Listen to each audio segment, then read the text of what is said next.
Good morning, I am Dr. Kanade. Today we are going to revisit the basic concepts of PIC18F45 architecture, and then we will jump into the quick assessment tests. Okay, because there are many questions regarding that. Many of you are having problems, so we will try to solve those problems. And what exactly you are supposed to do, I will explain. Okay, so we have seen this diagram in our early lectures. This is the simplified view of the PIC18F458. This is a microcontroller. This is an 8-bit microcontroller, right? At the heart, there is a CPU, and this microcontroller is based on the Harvard architecture, where program ROM and data RAM are separate. There are two separate memories, program memory and data memory, and also there are separate buses for program memory and data memory, right? There are many peripherals already inbuilt into the microcontroller. We will see those in our further lectures. There are also inbuilt timers. In fact, there are 4 timers in PIC18F458. There are 5 IO ports. 5 IO ports. Okay. IO means input output, means all the ports are bidirectional. Those ports can be programmed to work either as input or as output. Okay. The stack memory is separate memory. It is not part of program memory or data memory. It is a separate memory which is actually which will hold 21-bit values. And how many values it can hold? 21-bit values, and it can hold totally 31 values of 21-bit each, right? Then there is additionally 256 bytes of E2PROM also. The oscillator is available, has to be connected externally, and the PIC18F458 works from DC to up to 40 megahertz. Any frequency in this range can be selected or can be programmed to be used with the PIC18F458. Okay. This diagram is very important, as I have been always telling you. As we just said, program memory and data memory are separate. The program memory can be up to 2 megabytes in PIC18F family, but for this IC, which IC we are using, PIC18F458 IC, the total program memory available to us is 32K, and it runs from 000000 to 007FFF. This is hexadecimal address, right? The address is 21 bits, and the instruction or data bus for the program memory is 16-bit. Each location will hold only 8 bits. Okay, each location holds 8 bits, and most of the instructions are 16-bit. So for one instruction, at least 2 locations will be required, right? For one instruction, minimum 2 locations are required to store one instruction in the program memory. The data memory maximum can go up to 4K. So the addresses are from 000 to FFF. These are 12-bit addresses. Okay. And the data bus for this program, for this data memory is 8-bit. Each location will hold again how many bits? 8 bits only. Okay. Each location holds only 8 bits. Okay. These 000 to FFF means 4K memory is divided into banks of 00 to FF means 256. 00, this is 0 to FF means how much? FF means in binary, in decimal it is 255, right? So means these are totally 256 bytes. And how many banks are possible? 0 to F means totally 16 banks are possible. Okay. However, how many we have in PKNDM 458? We have 0 to 5 means 6, and F means totally 7 banks we have. So instead of 16, we have 7 banks with us. Okay. So total data memory available to us is 256 multiplied by 7. You can calculate that and tell me how much it is. Okay. A section of this data memory is designated as access bank. Note that this is not a separate memory. It is a section of the same data memory, just a way of accessing data from that section is different or simplified. Okay, this access bank is composed of 00 to 5F from bank 0 and 60 to FF from bank F. Okay, are you getting this? Please note down. Access bank is composed of 00 to 5F from bank 0 and 60 to FF from bank F. Means what are the actual addresses of access bank? 000 to 05F and further F60 to FFF. Are you getting this? Okay, FFF. These are the actual addresses of the access bank. If you want to read or write any data to this memory, you can use A bit in the instruction as 0, and that's how if A bit in the instruction is made 0, these registers will be accessed. If bit A in the instruction is 1, then you will have to use BSR. You will have to load some value to BSR, and the lower 8 bits will be taken from the instruction whatever you are given, and that's how BSR augmented with the 8 bits will be the actual address of the memory, data memory. Okay, the FSRs you can see here, each FSR is 12 bit. We have 3 FSRs, FSR 0, FSR 1, FSR 2, and each of these FSRs are 12 bits, so they can hold the full address of the data memory. So you don't need this BSR mode in that case. If you are using FSR, then you don't need the BSR mode in that case. Okay, then stack pointer we discussed. It is a 5-bit stack pointer, and the stack is 00000 to 11111, 5 bits. So 0 to 31, these are the addresses, but at 0 location you cannot store anything. So from 1 to 31 you can store, and at each location you can store 21-bit location, program memory location, right? So the stack memory can store 31 values of 21 bits each. Okay, so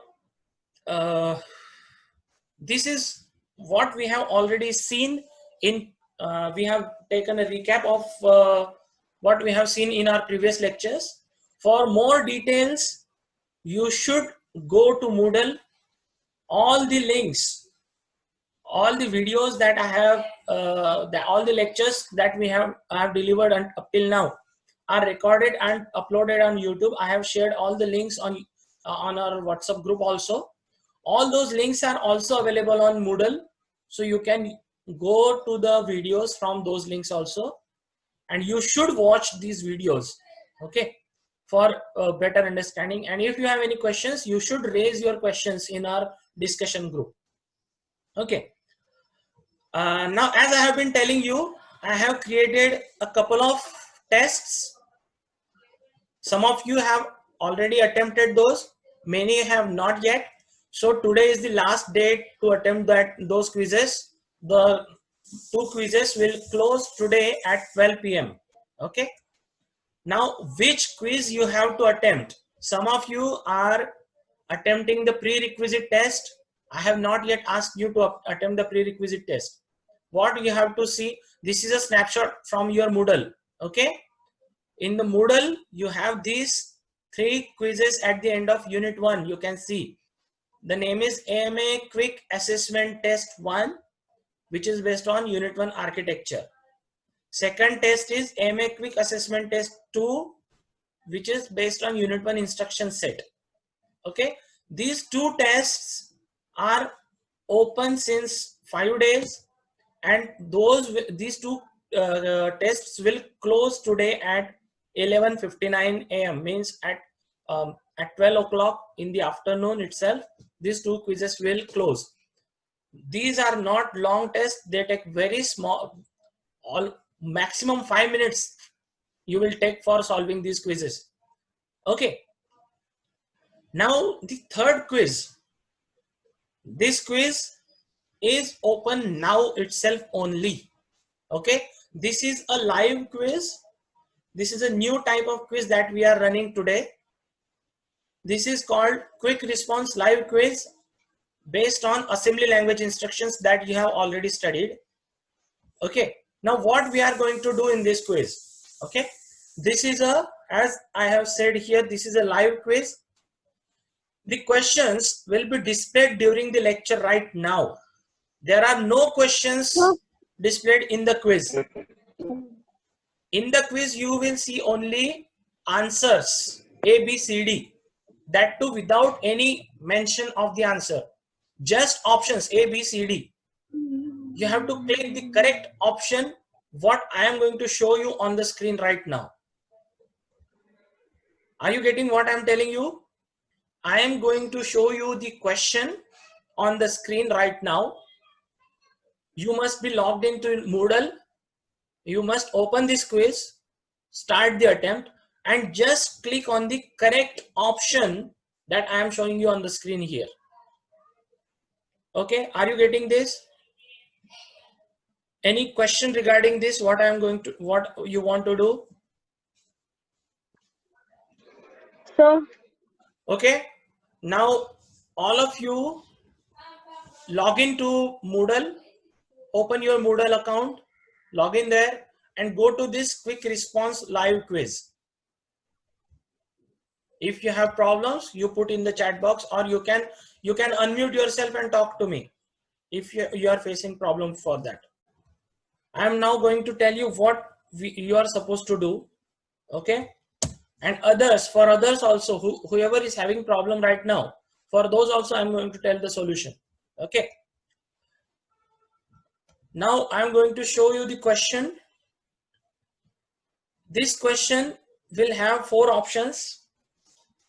In the Moodle, when you go to this quick response live quiz, you have to open this and start the attempt, and you have to see the same question and just click on the correct answer that you think.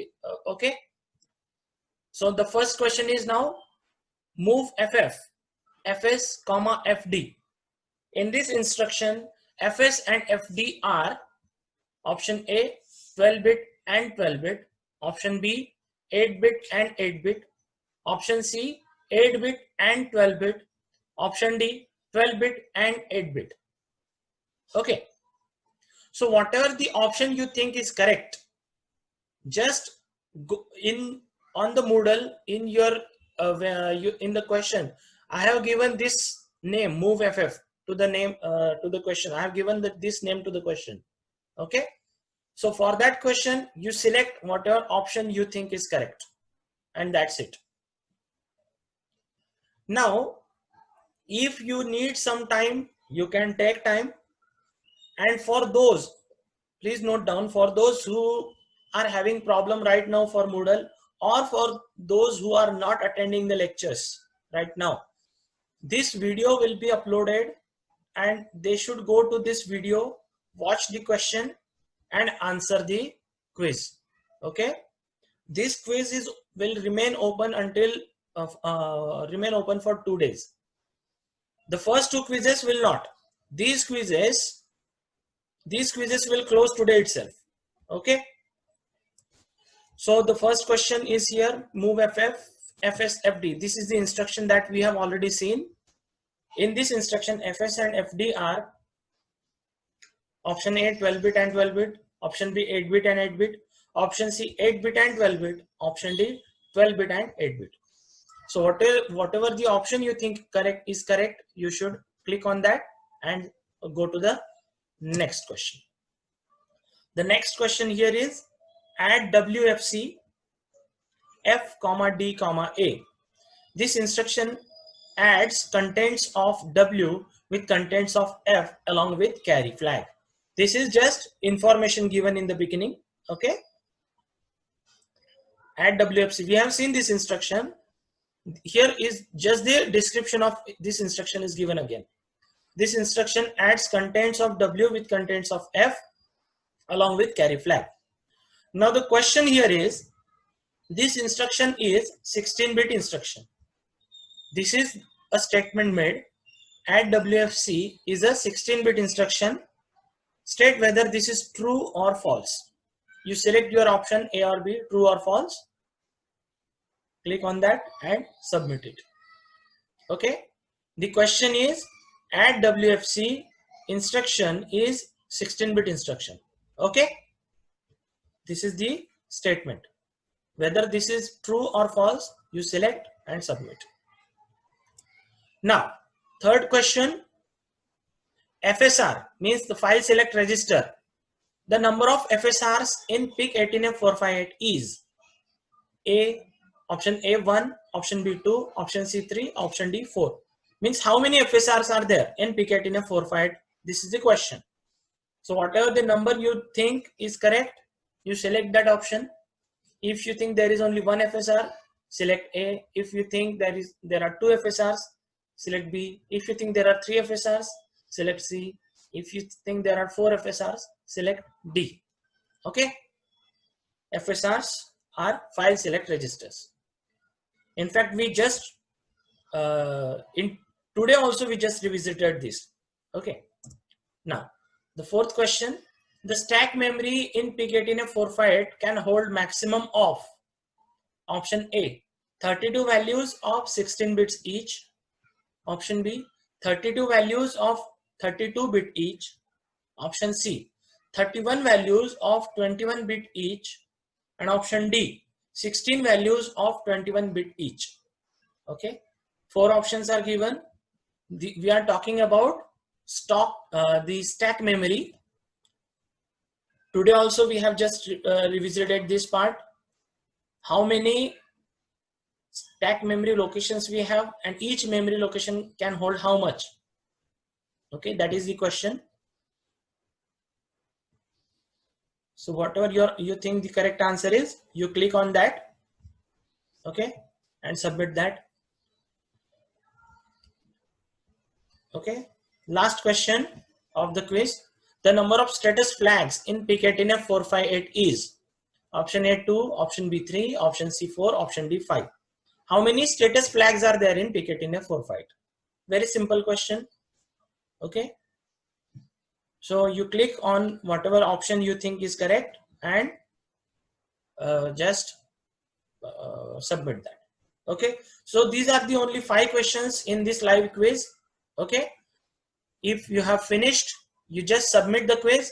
Okay, those who did not have access or had problems with the quiz, what you can do, this video will be available, the quiz will be available, the questions in video form. You go to the video, you see the video whenever you have access to Moodle, and then submit your quiz.